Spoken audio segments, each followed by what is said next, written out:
Le jeu a été conçu avec et pour l'ensemble des acteurs de la Vallonnais, du territoire et des acteurs de la Vallonnais. C'est un jeu de société du pays à Vallonnais. C'est une première dans Lyon. Ça va permettre à chacun de découvrir ou de redécouvrir son territoire. Et je pense qu'aujourd'hui, après, il y a Jessica qui va animer un petit jeu. C'est un peu le style d'un Trivial Poursuite. En fait, et les gens se déplacent sur un plateau. Les 83 communes du territoire sont représentées. 500 questions, petites et grandes, vous pourrez jouer en famille. Donc, si vous voulez, c'est vraiment une innovation. Et puis, je dois dire, quand mon directeur m'a annoncé qu'il fallait qu'on candidate pour être retenu pour avoir le jeu Gourdier, il m'a demandé ça le mercredi, il fallait délibérer le jeudi. Donc un merci aux élus du CSP qui ont suivi spontanément la proposition de notre équipe. Jessica en tête, puis Guillaume était l'intermédiaire, mais ils étaient bien connivents tous les deux. Donc depuis novembre de l'année dernière, en octobre, 11 mois pour faire un jeu. Et là aussi, il faut remercier les groupes de travail qui ont participé à la correction. Donc si vous voulez, franchement, moi je suis heureux d'être ce soir, en toute simplicité.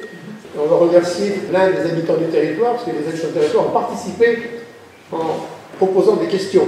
Une vingtaine de personnes se sont mobilisées, elles ont envoyé des questions. Alors, sont-elles retenues ou pas, ça je n'en sais rien. Nos agents nous ont proposé on va tirer au sort un des participants à ces questions et il aura le privilège d'avoir la première boîte de distribuer. 2000 exemplaires, ça peut paraître beaucoup, pour certains peu. Un grand merci à tous les commerçants qui ont accepté dans tout le territoire d'avoir un dépôt-vente. Au début, on était parti sur commerçant achète, et puis après s'y vendent pas. On a bien vu tout de suite que ça ne pouvait pas marcher comme ça. Donc il fallait faire un dépôt-vente, et là ça va nettement mieux.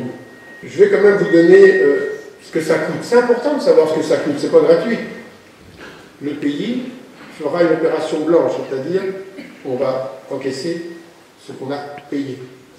Après, les commerçants auront forcément une plus-value, ça les regarde. Au tarif, on a conseillé un tarif, mais après, ils sont libres de pratiquer le tarif de leur choix. C'est un projet, communication comprise, à 41 150 €. Pour aller plus loin, un grand merci à tous ceux qui ont contribué. Franchement, moi je suis heureux, c'est une première dans Lyon. Bien, alors Jessica, on fait ce tirage au sort. Alors on va demander.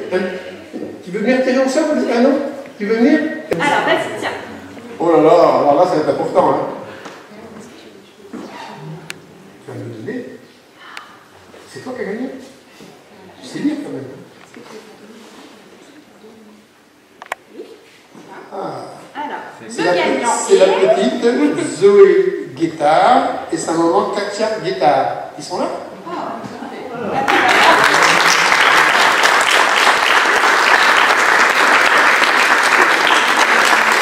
Ça ne nous empêche pas d'aller acheter un autre pour mon fils, hein? Faut être sérieux quand même, hein? Voilà. Donc alors, voilà. Écoutez, maintenant, Jessica, je vous laisse la main. Allez, c'est parti. On va commencer par quelque chose de très simple. Comment appelle-t-on un vézelien? Qu'appelle-t-on, pardon, un vézelien? L'ancêtre du lave-vaisselle, un joueur de Veuve ou un habitant de Vézelay? C'était la réponse. Et on a la gagnante du jeu qui a la réponse. Un habitant de Vézelay? Oui. Alors, on continue. Une petite photo. Ah. J'espère que vous avez tous deviné que c'est une photo de Carré-les-Tons. Mais connaissez-vous le nom des habitants de Carré-les-Tons? Les trianglais, les carrélés, les rondelés ou les carréens? Carréen.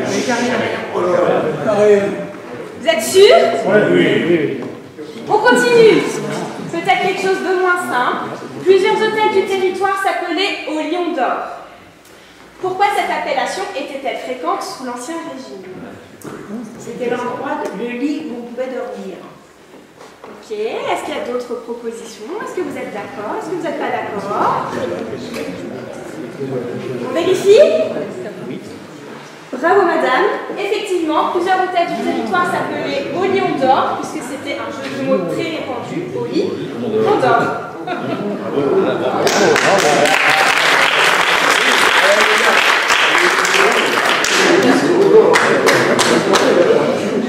Alors, quelle affirmation est fausse?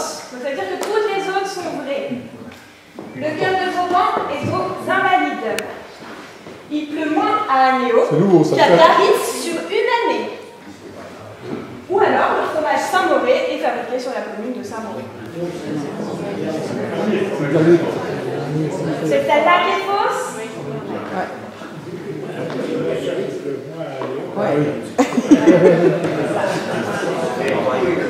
Et oui, le fromage Saint-Mauré n'est pas fabriqué à Saint-Mauré, ce serait autre chose. Il pleut énormément. J'ai appris quelque chose ce soir. Hein.